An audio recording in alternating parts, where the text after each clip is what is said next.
Kenapa Bukalapak memilih menutup lapaknya sendiri? Keputusan besar ini membuat para orang bertanya-tanya, apakah ini akhir dari salah satu pionir e-commerce di Indonesia? Nah, dalam video ini saya akan membahas alasan-alasan di balik keputusan ini dan dampaknya pada e-commerce di Indonesia, serta apa sih strategi baru dari Bukalapak ke depannya. Nah, tanpa berlama-lama, kita langsung saja ke videonya.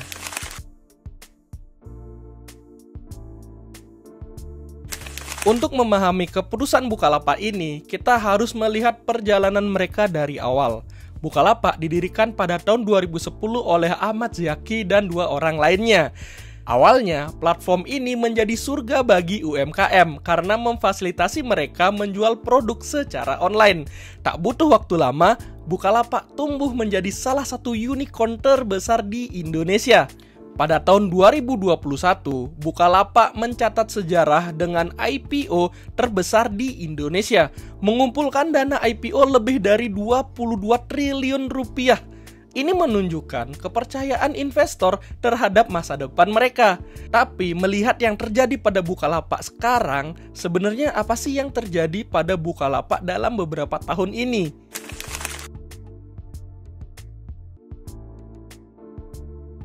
Nah, ternyata keputusan Bukalapak untuk menutup e-commerce itu tidak diambil dalam semalam.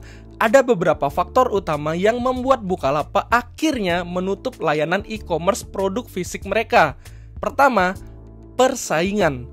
Di dunia e-commerce Indonesia, persaingan itu semakin keras dengan masuknya para pemain besar seperti Shopee, Tokopedia, dan TikTok Shop.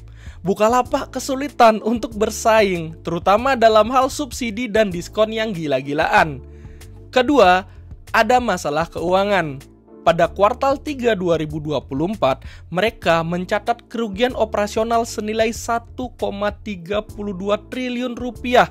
Angka ini tidak kecil bahkan untuk perusahaan besar seperti Bukalapak. Mereka sadar bahwa model bisnis mereka di sektor e-commerce tradisional tidak lagi sustainable. Sehingga mereka itu mencatatkan kerugian bersih nih, itu senilai 500 miliar rupiah.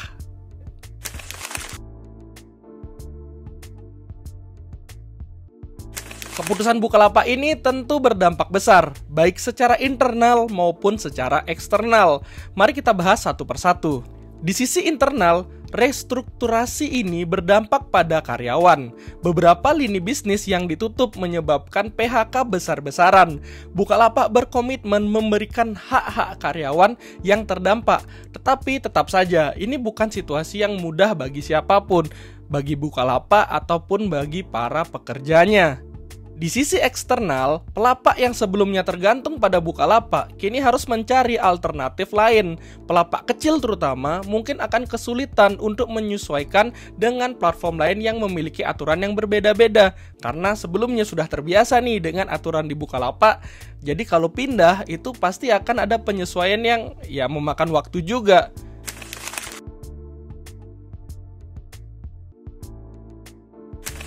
Jadi, apa sih sebenarnya yang ingin dicapai oleh Bukalapak dengan keputusan ini? Jawabannya adalah profitabilitas jangka panjang. Bukalapak kini memfokuskan diri pada produk digital seperti pulsa, token listrik, dan voucher gaming.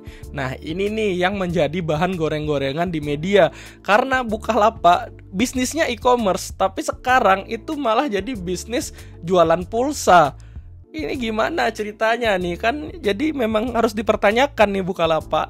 Nah, sama nih seperti pertanyaan kita semua. Kenapa harus produk ini? Jawaban dari mereka adalah karena margin keuntungannya itu lebih tinggi dan tidak membutuhkan biaya yang besar seperti logistik, gudang, atau pengelolaan stok. Selain itu, pasar produk digital di Indonesia itu sangat besar, terutama di daerah yang belum terjangkau oleh e-commerce fisik. Selain itu, mereka juga memperkuat mitra Bukalapak yang melayani kebutuhan warung tradisional. Layanan ini masih menjadi tulang punggung Bukalapak dengan kontribusi besar terhadap pendapatan mereka.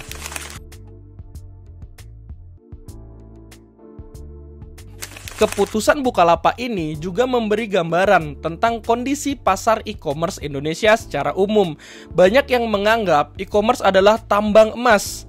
Tapi kenyataannya margin keuntungan di bisnis ini itu sangat tipis. Selain itu, persaingan subsidi dan promosi besar-besaran membuat banyak pemain sulit mencapai profitabilitas. Bahkan pemain besar seperti Shopee dan Tokopedia masih menghadapi tantangan yang sama.